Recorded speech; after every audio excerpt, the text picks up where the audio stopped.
नमस्कार साथियों। आज हम खिलाफत आंदोलन और महात्मा गांधी का खिलाफत आंदोलन में क्या योगदान था, इसके बारे में परिचर्चा करेंगे। तो खिलाफत आंदोलन क्या एक धार्मिक आंदोलन था? खिलाफत आंदोलन क्या एक प्रतिक्रियावादी आंदोलन था?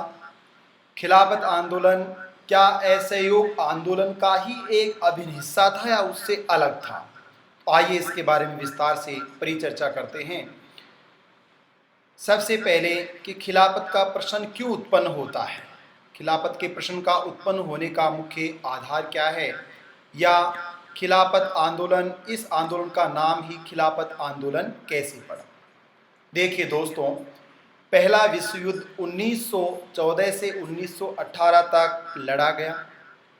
प्रथम विश्व युद्ध में टर्की, जर्मनी और ऑस्ट्रिया के गुट में शामिल था। दूसरी तरफ फ्रांस, ब्रिटेन, रसिया जैसे राष्ट्र थे।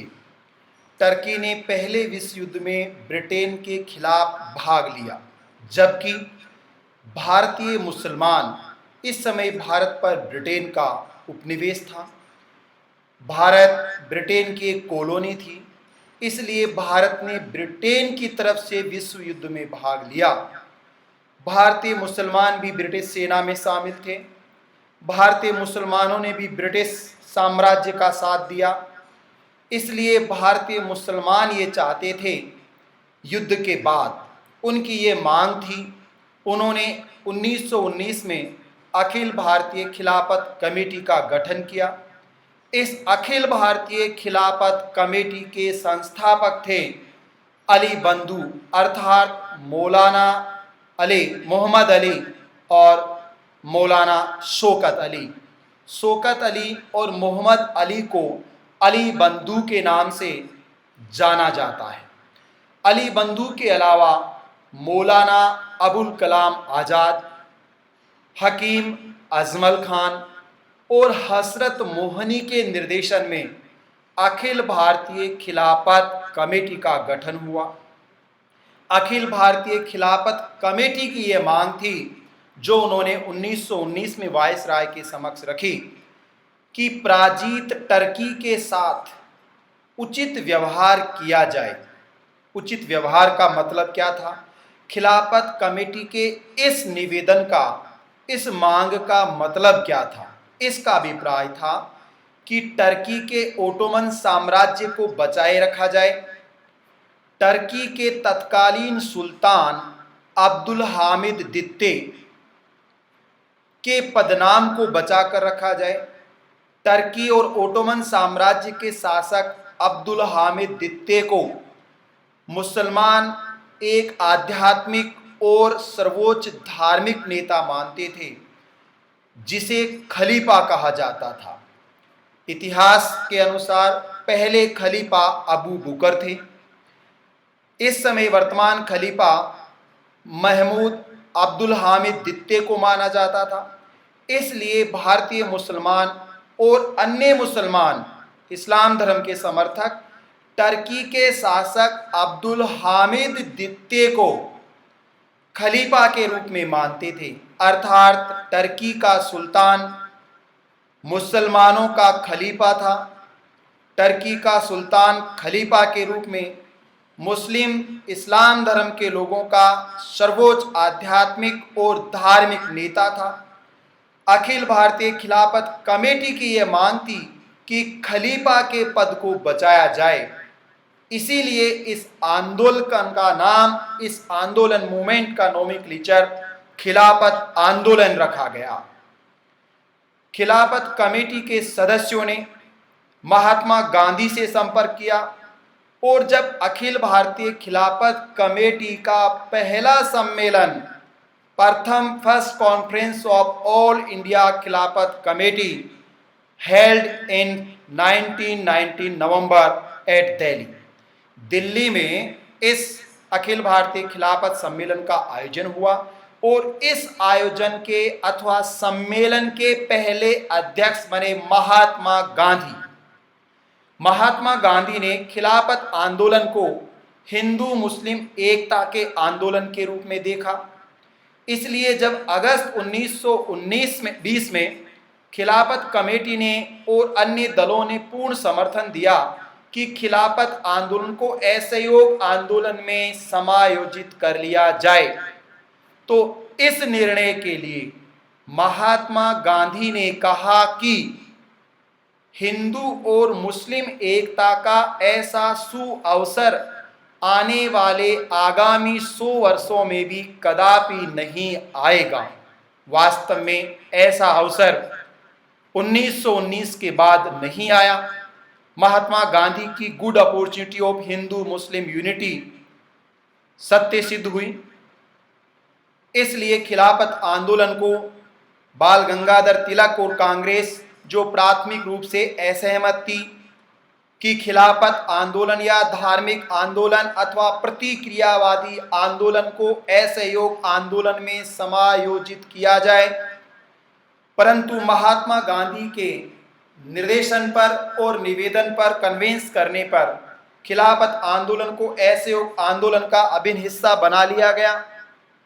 इसलिए खिलाफत आंदोलन असहयोग आंदोलन का अभिन्न हिस्सा था। खिलाफत आंदोलन के प्रमुख नेता अली बंधु थे। इसके अलावा खिलाफत आंदोलन के मुख्य समर्थक राष्ट्रवादी और रेडिकल मुस्लिम मौलाना आज़ाद, अजमल खान, हसरत मोहनी, मोहम्मद अंसारी, हकीम अजमल खां, हसन इमाम और हसरत मोहनी थे। परंतु याद रखने वाली बात है, मोहम्मद अली जिन्ना राष्ट्रवादी मुस्लिम इस खिलाफत आंदोलन के विरोधी थे, वो इसके समर्थक नहीं थे। हालांकि 1920 तक राष्ट्रवादी मुस्लिम थे, परंतु उसके बाद असहयोग आंदोलन में जब जुलाई 1921 और सितंबर 1921 में शौकत अली या अली बंधुओं के साथ शौकत अली और मोहम्मद अली के बाद मोहम्मद अली जिन्ना की भी असहयोग आंदोलन के दौरान गिरफ्तारी हुई। मोहम्मद अली जिन्ना असहयोग आंदोलन के कट्टर समर्थक और खिलाफत आंदोलन के प्रतिरोधी थे। फरवरी 1920 में हिंदू मुस्लिम संयुक्त प्रतिनिधि मंडल वायसराय से मिला और खिलाफत आंदोलन के संदर्भ में खलीफा के पद को संरक्षण देने की बात कही। हालांकि ब्रिटिश सरकार ने इनकार कर दिया। ब्रिटिश सरकार और टर्की के बीच मई 1920 में सेवर्स की संधि हुई। इस संधि के 5 मुख्य परिणाम निकले। नंबर 1, टर्की के तत्कालीन सुल्तान अब्दुल हामिद द्वितीय को हटाकर उसके स्थान पर मॉडरेट कमाल पाशा की सुल्तान के रूप में नियुक्ति की गई। नंबर 2, खलीफा के पद का अंत कर दिया गया, अब खलीफा नहीं है। नंबर 3, टर्की जो कि एक रिलीजियस स्टेट था, उसको पंथ निरपेक्ष स्टेट बना दिया गया। नंबर 4, जब खलीफा के पद का अंत हो गया तो खिलाफत का कोई प्रश्न नहीं उठता, टर्की के ओटोमन साम्राज्य का विखंडन कर दिया गया। और नंबर 5, ब्रिटिश साम्राज्य ने खलीफा के पद का अंत करने के साथ ही एक नवीन टर्की की स्थापना की, जो कि लिबरल टर्की, मॉडरेट टर्की और मॉडर्न इस्लामिक सेकुलर स्टेट बना। इसका मतलब है कि सेवर्स की संधि ने खिलाफत आंदोलन के मूल प्रश्न को समाप्त कर दिया। इसलिए अब खिलाफत आंदोलन आगे जारी रखने का कोई सवाल ही नहीं था, प्रासंगिकता नहीं थी। इसलिए जुलाई 1920 सभी दलों का सम्मेलन हुआ और सभी दलों ने सहमति दी कि खिलाफत आंदोलन को असहयोग आंदोलन का हिस्सा बना लिया जाए। अगस्त 1920 खिलाफत कमेटी ने औपचारिक रूप से असहयोग आंदोलन में भाग लिया या असहयोग आंदोलन की भागीदार बनी। 1 अगस्त 1920 गरम दल के नेता स्वराज्य मेरा जन्मसिद्ध अधिकार है और मैं इसे लेकर रहूंगा कि दहाड़ करने वाले शेर बाल गंगाधर तिलक की मृत्यु हो गई। महात्मा गांधी ने कहा, तिलक के इस बलिदान को व्यर्थ नहीं जाने दिया जाएगा, तिलक के स्वराज के सपने को पूरा जरूर किया जाएगा।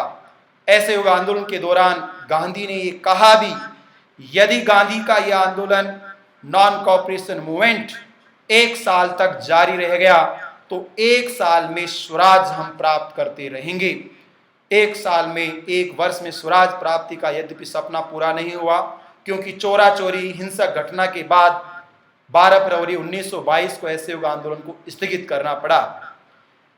तो अगस्त 1920 में औपचारिक रूप से खिलाफत आंदोलन असहयोग आंदोलन का अभिन्न हिस्सा बन गया और इस तरह से खिलाफत आंदोलन का प्रसंग समाप्त हो गया। और यह बात सत्य हो गई कि खिलाफत आंदोलन हिंदू मुस्लिम यूनिटी के रूप में देखा गया। गांधी ने कन्वेंस करते समय बार बार कहा कि जिस तरह से 1916 के लखनऊ पैक्ट में गरम दल और नरम दल एक हुए, मोहम्मद अली जिन्ना, बाल गंगाधर तिलक, एनी बेसेंट के सहयोग से मुस्लिम लीग और कांग्रेस के बीच कॉन्ट्रैक्ट हुआ, समझौता हुआ, लखनऊ पैक्ट के नाम से जिसको जाना जाता है। इसी तरह से खिलाफत आंदोलन ने हिंदू और मुसलमान को भारतीय राष्ट्रवाद में एक होने का गुड अपॉर्चुनिटी प्रदान किया। इसका मतलब है कि खिलाफत आंदोलन एक प्रतिक्रियावादी आंदोलन था। खिलाफत आंदोलन खलीफा के पद को बचाने के लिए एक धार्मिक आंदोलन था। खिलाफत आंदोलन असहयोग आंदोलन का ही अभिन्न हिस्सा बन गया। खिलाफत आंदोलन के प्रमुख नेता अली बंधु अर्थात शौकत अली और मोहम्मद अली थे। खिलाफत आंदोलन का प्रतिरोध मोहम्मद अली जिन्ना ने किया।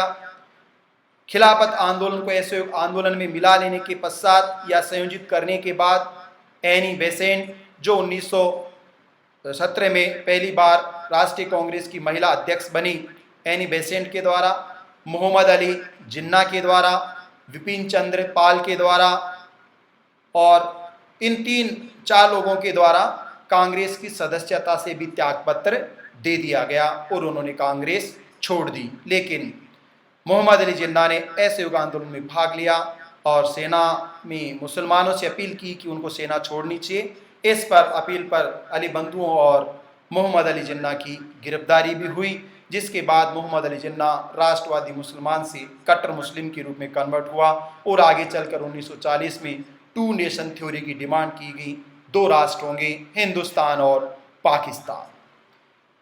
नेक्स्ट व्याख्यान में हम असहयोग आंदोलन, नॉन कोऑपरेशन मूवमेंट, जो महात्मा गांधी का पहला राजनीतिक आंदोलन था, पहला जन आंदोलन था और भारत का सबसे बड़ा ब्रिटिश साम्राज्यवाद के खिलाफ राष्ट्रवादी आंदोलन था, उसके बारे में परिचर्चा करेंगे। आपका बहुत बहुत धन्यवाद।